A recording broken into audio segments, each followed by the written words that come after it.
Hello, everybody. Welcome to the United Front. Manchester United 3, Southampton 1, and I'm fucking speechless. I mean, I don't know what to, react to because I was thinking we were gonna go to the game and it'll be a couple of goals, 4 or 5, whatever. But then I go into the game and it's almost like Southampton just absolutely shocked us. I mean, it's almost as if Southampton were Man United against Liverpool. Honestly, for what we saw, I thought Russell Martin was back. I mean, the way they controlled that first half, I mean, honestly, I don't know how's that happened, especially during our Old Trafford. But, I mean, honestly, I never expected this game to be as hard as we all thought to be. I thought, you know what, maybe it's an easy 3 points. We might get a couple of goals to boost that goal difference. But of course, I mean, I said it for how long I've been supporting Man United. This team will legit make average players or shit teams into playing like prime Barcelona. I mean, for a great example of that, Coventry. No one expected, 3-0, we're up, we're all this, all that. And then they come up with that and almost got the winner, But honestly, that's just Man United at the end of the day. And again, I never thought, because seeing that game, if I never watched the whole game and only watched highlights, I probably would have said, oh, you know what, we dominated the game. I bet they just got a goal and then we just came back. But of course, I bet in the first half, we had so many chances, just couldn't put in the back of the net. Seeing that game, and I'm glad I watched it, because I'm telling you, honestly, if we're summing both halves, first half legit goes to Southampton. They I wouldn't say dominated, but they were better than us. They were 100% better than us. Without a shadow of a doubt, they were better than us in the first half. The amount of chances, I mean, ONANA fucking saving us by becoming Peter Schmeichel or something.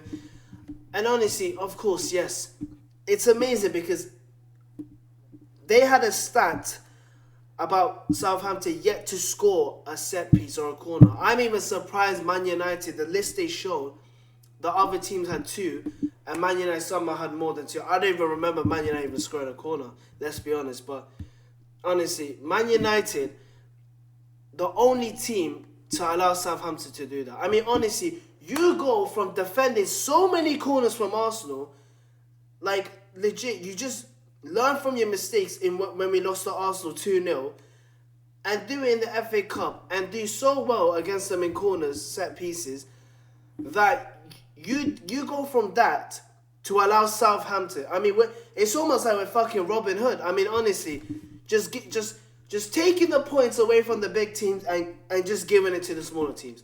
Honestly, like, I just don't understand. That record came at the right time because they haven't scored until they face Man United. Honestly, bullshit. But then again, even from that, and of course it came from Ugarte for own goal. But I'm not gonna blame him because it just came from. It's like fucking something's coming through slow motion and somehow just gets past everyone. I mean, I don't understand. Like, the cross was coming in, gets past everyone, only to hit Ugarte on the shoulder. Of course, ONANA could have saved it. Anyone seen ONANA should have saved that. You're on crack because it wasn't easy. And of course, the pace of the ball where it was going, he's supposed to react so quickly. I mean, come on, he even had almost like 50-50 to the ball, but of course couldn't keep it in. You look at that first half, Tyler Diblin, whoever the fuck was there, Suleimana absolutely cooked Yoro. And I thought to myself, Yoro, you go from doing a last-minute tackle against Darwin Núñez to struggling to Suleimana, who plays in the Championship and also in the Premier League. And of course, I know people are going to say, oh, but he's got pace, he's this, he's that. If it was Luis Diaz or Jeremy Doku, I would understand that because they're actually, proper wings. I'm not trying to downgrade Suleimana, but come on. Diaz and Doku, if that was them, it makes sense. But come on, getting cooked by Suleimana, I mean, come on. He didn't have a great game himself, but, I'm not going to criticize him because he's young. Obviously, I think it's his first Premier League start. I wanted him to start because I thought, give Maguire a rest and let him start, but it wasn't a great match for him. But no, of course, second half comes, and obviously most of the second half we were better, And then obviously Ahmad comes with a hat-trick. I mean, obviously, you know, first goal came from a rebound, of course, luck. Second goal, I mean, brilliant combination with Ericsson and him. And obviously did a City goal. Once again, bro, if he does not have acrobatic play style on FC25, you just know how dead that game is. I mean, he's already shit, but yeah. And obviously the third goal coming from a press and obviously getting the hat-trick. I mean, honestly. But yeah, honestly, look, I know people are going to say the scoreline flattered us, but we took... There were times where we should have taken our chance, especially the first half. Let me tell you something. I know people are going to say, oh, Garnacho had an okay game. That was not an okay game. That looked like the performance Rashford gave that was shit, and then he gave it himself. Anyone says that's an average by Garnacho, I swear to God, your standard for him is that fucking low. It's unreal. Because he's better than that. You know, of course, I'm going to go to player ratings, yeah. But honestly, not even him. Højlund, I swear to God, I don't know what's going on with him, you know. Whenever he comes on and starts playing shit, ZIRKZEE comes on, makes an impact. But I said in the previous video, if ZIRKZEE starts, he's having a shit game. Højlund comes on, you never know, he might get a goal in him. So, I mean, I don't know, but... I mean, if you ask me from what ZIRKZEE's done from the past 2 games, you know, he has to... Look, I know I was going to say, look, for certain games, you start Højlund, for certain games, you start ZIRKZEE. You're up against Brighton, of course, Van Hecken and Lewis Dunk. But of course, like if you ask me, I'd probably start Højlund. But the way he's performing, I mean, honestly, it's unreal. Like, he can't even get past fucking Southampton players. So how the fuck is he gonna, you know, go against Brighton, who we got on Sunday? So, you know, but honestly, look, great on Ahmad. I think ONANA as well needs to get a shout. I mean, honestly, had Southampton finished their chance in the first half, that game was gone. That game was gone. And obviously, I think it was the 70th minute. I said, wait. They might turn around because whenever it comes to Man United in the second half, they somehow score goals. But where's it in the first half? I mean, we have the least goals in the first 30 minutes in the game. It just shows how shit we are. We don't get an early goal, this, that. I mean, probably the only one I remember is probably Ipswich. That's it. But apart from that, I don't remember a goal where we scored that early. I mean, honestly. Who else? Yeah, ONANA gets a shout. ZIRKZEE as well came on. You know, look, the difference between ZIRKZEE and Højlund, and what really infuriates me and Højlund, yes, I understand, I said it, with the service he gets is absolutely shite. But when the ball comes to him, not only is his first touch shit, or when he passes it shit, whenever the ball's coming to him, why are you trying to be lazy and wait for the defender to come and intercept that? You try and intercept it first. You get to that ball, but no, you're trying to be one of those strikers. Oh, don't worry, the ball will come to me. Meanwhile, I'm trying to shrug off the defender, yeah, and just run. No, you're supposed to intercept the ball. That's why so many defenders get the ball in front of him, because he doesn't intercept the ball. That's the thing. And when you get ZIRKZEE, who's in a deeper role, yeah, of course, he wants to be involved in the game. That's why he's having, you know, a lot of involvement in the goals that we had. Like, for example, Everton, you know, where he positioned himself, you know, that's what he likes to do, you know. So honestly, but yeah, let me go player ratings. Who starts? I'm fucking sorry. I don't know why. I'm trying to say who came off the bench. You know what? Honestly, even on the bench as well, the fact that Amorim used 5 subs and still couldn't take out Garnacho in his questioning, honestly, in his questioning. I mean, seeing that performance from Garnacho, people are going to go on him saying, we should take that 50 million run, honestly. You know, he's coming to a point where you're playing shit and it's giving Amorim a reason to sell you. I don't understand. I mean, I don't want Garnacho to go. I legit rate Garnacho, but the way he's performing, I mean, for fuck's sake, honestly. You know, yes, of course, you're playing in a new position and new system and new formation. But still, like, at least show you're working out. Don't give the ball away. And the decision making, and when he releases the ball, it takes fucking 10 years. It's almost like we got fucking Curtis Jones. You know, taking too many touches, and then the ball's given away. Okay, cool. Yeah, so ONANA for me, I'd say 7.5. Again, I said it. The first half speaks for itself. The amount of saves, I'm telling you, had they gone in, it would have been game over. They should have been 3-0 up by now. You know, so ONANA, hats off. That double save, fucking hell. You know, I think he's done that twice. I believe. He's done it against Palace, so yeah. But yeah, honestly, great. It was a good game for him. De Ligt, I'm gonna give a 6.5. Obviously, when I don't understand, because when Euro went on the right, obviously he was struggling, but when he came on the right himself, De Ligt, he looked comfortable as well. And of course, he's not slow, but you wouldn't want him on the wide so he can go up against some wingers, because you know you want him in the middle. But who knows? Yeah, 6.5. Martinez, I give him a 6.5 as well. Yeah, obviously it wasn't obviously, you know, going back to the past 2 games, you know, it wasn't that kind of performance from him. Euro, I'm gonna give a 5. Honestly, you know what? I'm gonna give a 5.5. I don't want to be too harsh. You know, he's young and all that. Like, just give him the minutes, and he's young. Just give him the experience, and what he did against Sulemana, he would know what to do next time. But look, 5.5. Look, it wasn't a great day for him.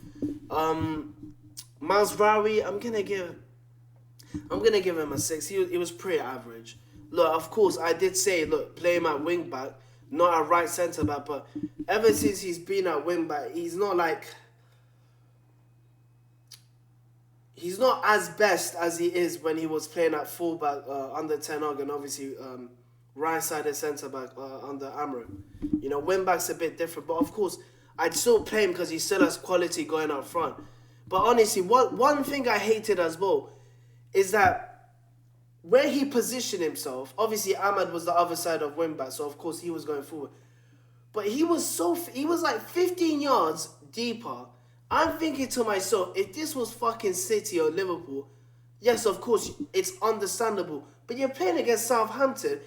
Go ahead. Like, I swear, who was he marking technically? Sugawara, basically. You know, honestly, the amount of times the ball kept going to him,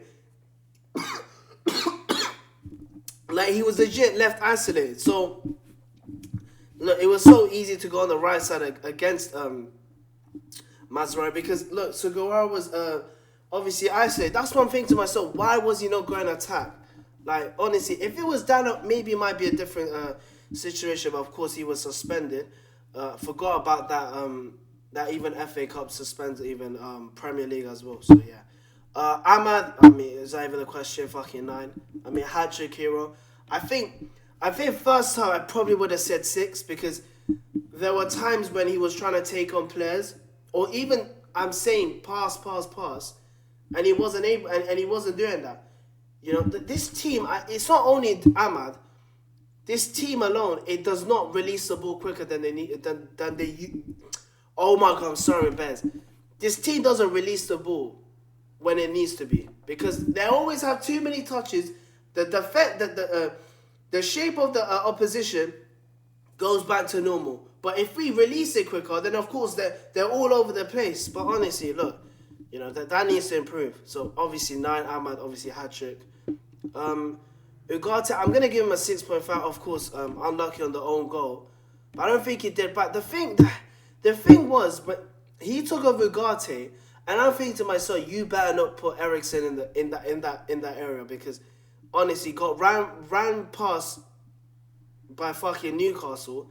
So, you know, but and I'm thinking to myself, he made so many subs in trying to take off players, but somehow Garnacho did it. And let me tell you something. If Garnacho was basically Rashford, people say, oh, once again, Rashford survives this, that. Honestly, you know, they'll be having a whole rant at him. Well, you can't do no more because he ain't playing. So, you know, who you going to blame?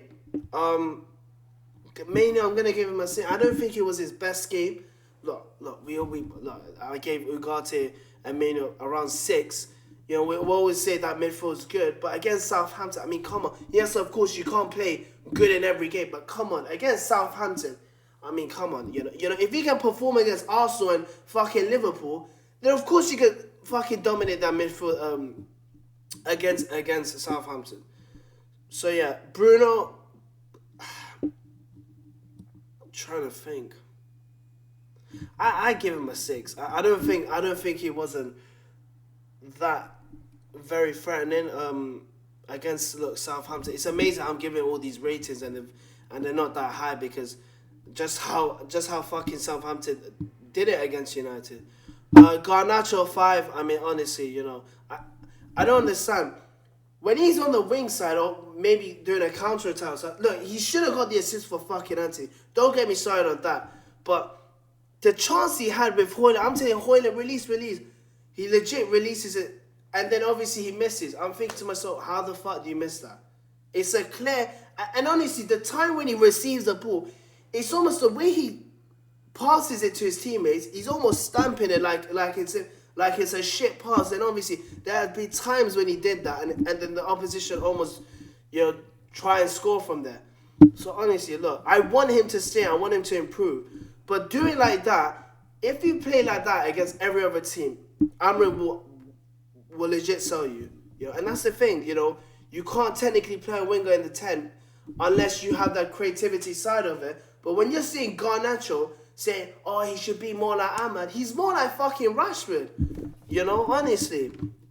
So honestly, 5. Højlund, I mean 4, I said it again. How many times do I have to say? Whenever the ball comes to him, intercept it before the defender gets it. Otherwise, he's ahead of you. The opposition start attacking, and then it could lead to a threat. So, honestly, Højlund 4.